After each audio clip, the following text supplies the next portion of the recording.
Assalamualaikum warahmatullahi wabarakatuh.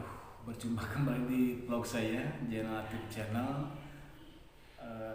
Selain saya mengupload tayangan bagaimana beternak domba, penjualan domba, dan stasiun kereta cepat maupun lalu lintas dan berbagai macam yang ada di Bandung Barat, saya akan menginformasikan melalui tayangan ini permintaan dari netizen yang baik hati dan tidak sombong. Pada tahun ini adalah betul tahun politik, di mana setelah melaksanakan pemilihan legislatif dan pemilihan presiden, wakil presiden, dan sudah terpilih Presiden terpilih Bapak Prabowo dan Bapak Gibran. Selamat kepada Presiden terpilih dan Wakil Presiden terpilih. Dan saat ini sudah memasuki bulan Mei, dan di mana bulan Mei ini juga tahapan-tahapan pilkada, baik pilkada serentak, pemilihan gubernur dan wakil gubernur seluruh Indonesia, maupun pemilihan bupati dan wakil bupati seluruh Indonesia, dan pemilihan wali kota dan wakil wali kota seluruh Indonesia. Baik, tahapan-tahapan ini juga akan dilalui dari mulai pendaftaran. Sekarang sudah mulai pendaftaran ke masing-masing partai. Akan diseleksi putra-putra terbaik bangsa, putra terbaiknya daerah, untuk nanti diseleksi oleh masing-masing partai yang terbaik. Dan setelah itu akan penggabungan antara partai satu dengan partai lain atau koalisi. Dan saat ini Bandung Barat juga sedang melakukan itu. Saya melihat baligo-baligo calon-calon juga, baik dari kalangan pengusaha, dari partai, dari anggota dewan, dari mantan-mantan pegawai, dan banyak sekali birokrasi dan non birokrasi. Tapi hal itu juga tidak mematahkan semangat bahwa mari kita bangun Indonesia, provinsi dan kabupaten serta kota untuk berjibaku di dalam penanganan bagaimana Indonesia sejahtera, daerah sejahtera. Baik, menurut data yang saya terima bahwa 27 November 2024 akan ada serentak pemilihan di Bandung Barat, bupati dan wakil bupati. Dan secara kebetulan, mohon maaf, saya basic disiplin ilmu sosial politik, ilmu administrasi negara, fakultas ilmu sosial dan FISIP, fakultas sosial dan ilmu politik, di mana juga para dosen memberikan ya sedikitnya bagaimana pencerahan politik yang ada di Indonesia. Baik, Bapak Ibu Saudara yang kami hormati, bahwa potensi di Bandung Barat itu banyak sekali. Dan akhir-akhir ini juga saya selalu menyimak dan membuat konten di stasiun kereta cepat. Bagaimana dahsyatnya tamu-tamu asing, turis-turis asing berdatangan ke Indonesia, yaitu ke Bandung Raya dan ke Bandung Barat melalui kereta cepat, membawa dampak wisata. Dan itu juga harus lebih ditingkatkan nanti kepada bupati terpilih dan wakil bupati terpilih, bagaimana penanganan wisata ini sehingga ditata. Dan saya banyak sekali masukan-masukan dari netizen tentang jalan yang dilalui, katanya kata netizen, ya bukan kata saya, itu sempit katanya, apakah bisa diperlebar. Itu yang pertama, ini barangkali PR kita semua. Lalu kemacetan juga ini juga perlu ditangani lebih lanjut nanti wakil bupati yang terpilih untuk di Bandung Barat. Ini pendapat netizen ya guys. Terus masalah sampah juga ini perlu penanganan yang serius di bidang wisata ini, karena memang yang dijual itu adalah kecantikan alam dan fenomena alam serta daya tarik wisata. Kita punya kawasan Lembang sebagai kawasan wisata Bandung Utara, dan di tengah juga ada Padalarang, ada Batu Jajar, dan di selatan ada Cililin ke Gunung Rongga. Ini wisata yang perlu dikembangkan di utara. Di sisi baratnya juga ada Cipatat dan sebagainya. Ada 16 kecamatan, 160 lebih desa yang ada di Bandung Barat.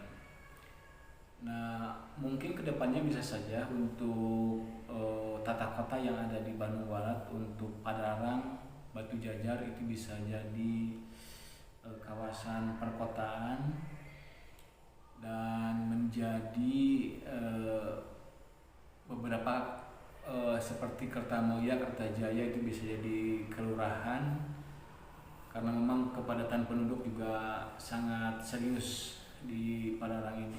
Ini untuk sektor wisata ya guys. Jadi menjadi PR untuk bupati dan wakil bupati terpilih ini hasil bukan saya sebagai YouTuber apa-apa, berarti saya hanya memberikan masukan dan saran dari netizen yang ada di YouTube saya komentar.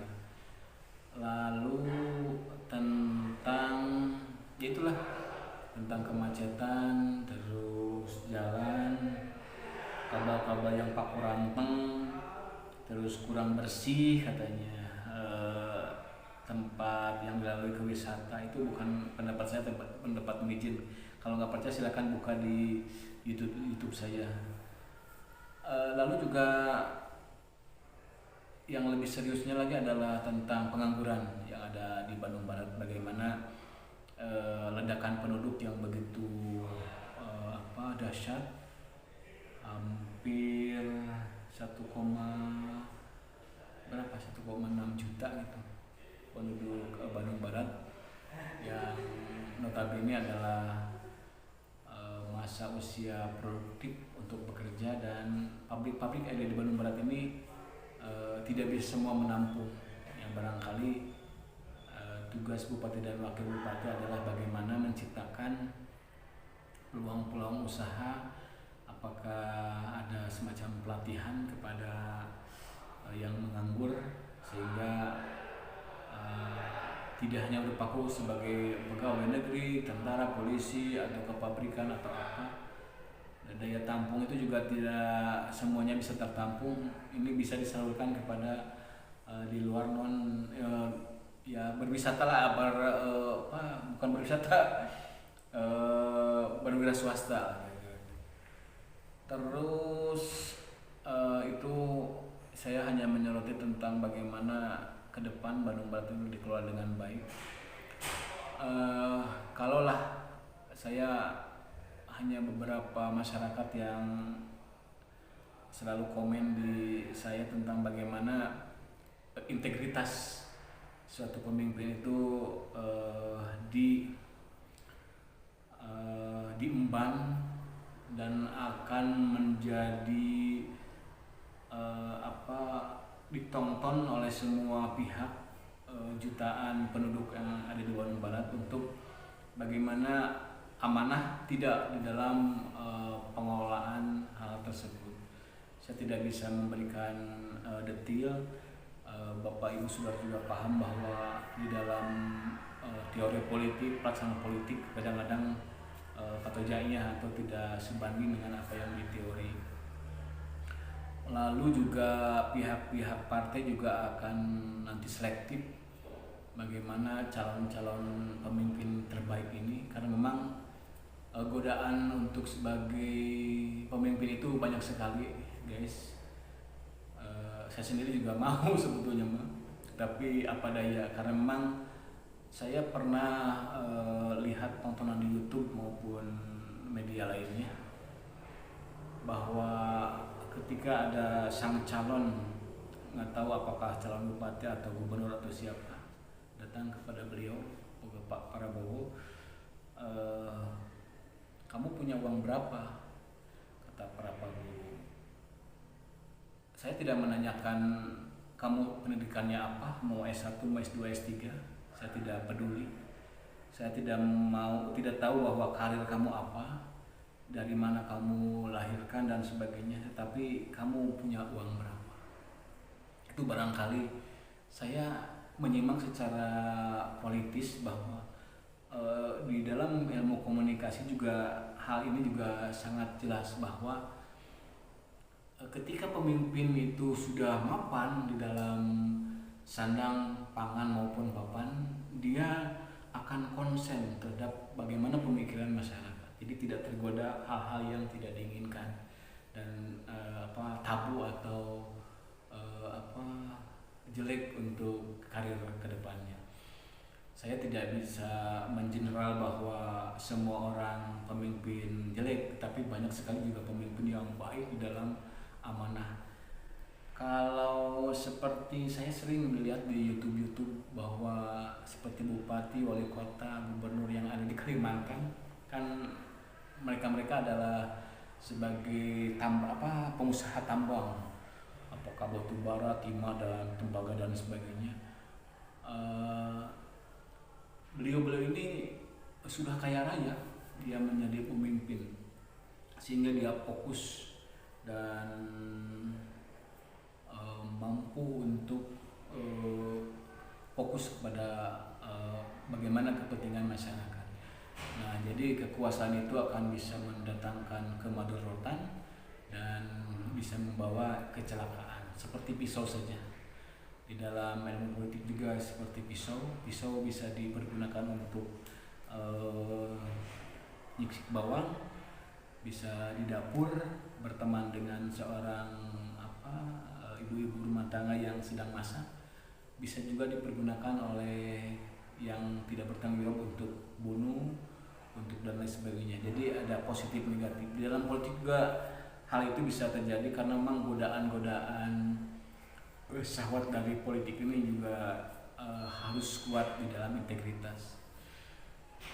Tentang infrastruktur juga masih perlu hal ini dilakukan, pembenahan baik air, jalan, karena memang dasar dari masyarakat itu adalah bagaimana dia bisa makan, bisa terjangkau di dalam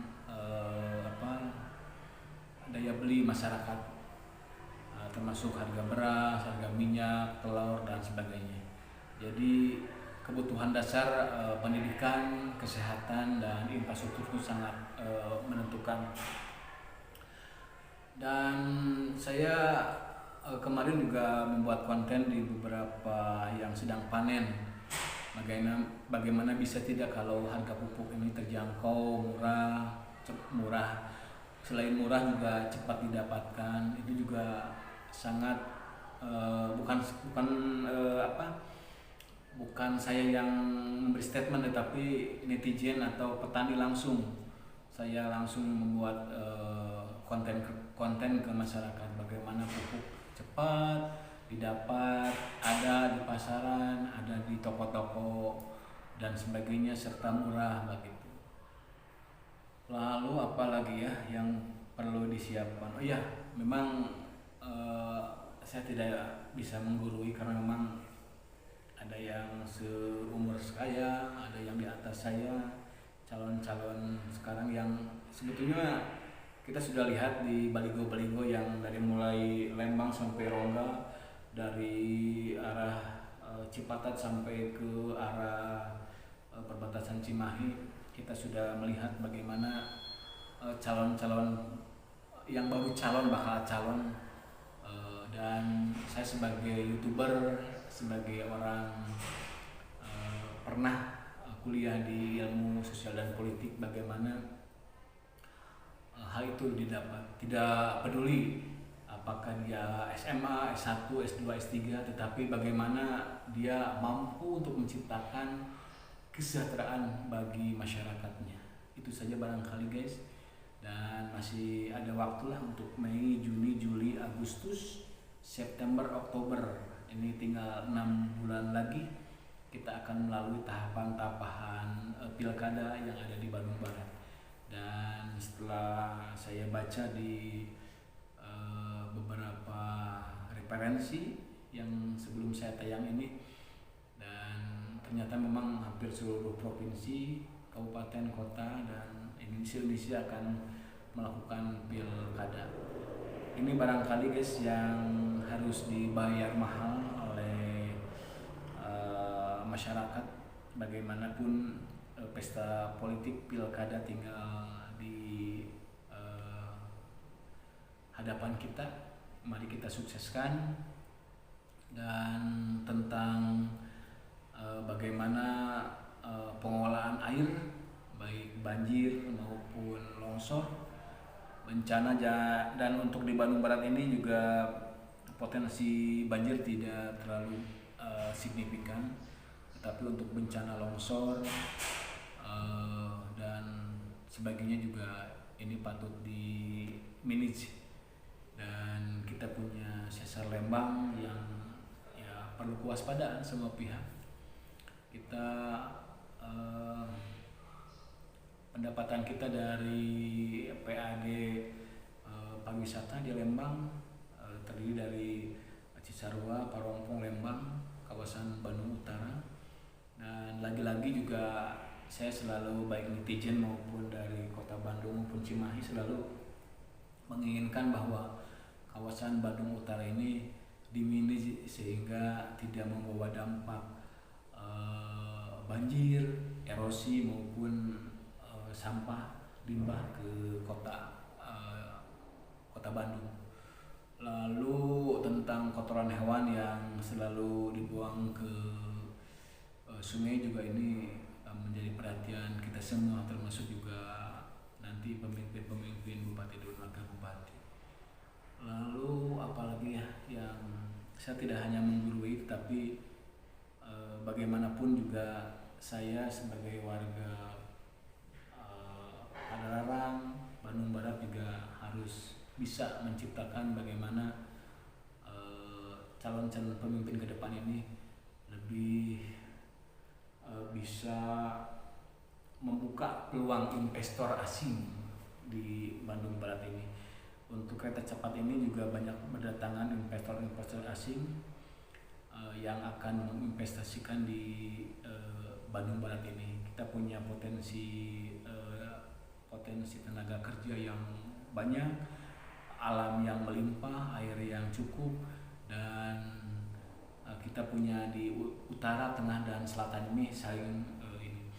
Dan kalau saya perhatikan bahwa saya sudah keliling-keliling Bandung Barat, hampir 75% adalah mata pencarian petani, 10% jasa, dan 15% lagi di bidang perdagangan dan industri. Dan saya hanya ingin menyampaikan bahwa kita banyak hidup di perbukitan, di ladang-ladang serta sawah-sawah yang ada di Bandung Barat. Artinya juga banyak petani yang saat ini memerlukan air untuk bersumber ke pertaniannya dan pupuk yang berimbang. Sehingga hal ini juga belum saya kemot semua keinginan masyarakat. Nanti suatu saat akan saya wawancara bagaimana masyarakat ini apa inginnya. Tapi setelah saya punya referensi dari komen-komen yang ada tentang Kang, jalan itu cina tolong diperbaiki, itu jalan apakah statusnya jalan desa, kabupaten, provinsi, atau nasional? Karena ada beberapa kriteria guys. Jadi ada jalan nasional, atau jalan nasional 3 itu adalah dikelola oleh pusat, jalan provinsi oleh Provinsi Jawa Barat, jalan kabupaten adalah yang dikelola oleh Kabupaten Bandung Barat, dan ada jalan desa. Jadi kadang-kadang sok nyalahkeun teh kabupaten mana masyarakat mah teu apal kan jalan itu semua tuh jalannya rusak, padahal ada yang di tangan pusat, provinsi, kabupaten dan desa. Begitupun juga pengolahan irigasi air itu juga untuk situ, embung, danau, waduk, sungai itu dikelola oleh pusat. Jadi ini juga harus diperhatikan dan pemerintah kabupaten harus bersinergi dengan provinsi dan pusat. Barangkali itu guys, tidak berlama-lama, mudah-mudahan ini bahan renungan kita semua. Yuk mari kita membangun Bandung Barat ini lebih baik. Saya itu bukan siapa-siapa, saya hanya konten kreator yang selalu menampung komen-komen yang baik pedas maupun yang manis. Yang pedas itu bukan berarti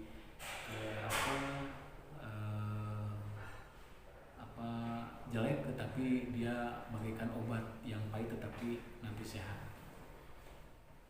Itu barangkali yang dapat saya sampaikan, mudah-mudahan berkenan. Dan waktu saya review tentang pembangunan stasiun kereta cepat Padalarang dari nol sampai sekarang, akan ada pembangunan trotoar dan pengaspalan jalan di kawasan Padalarang.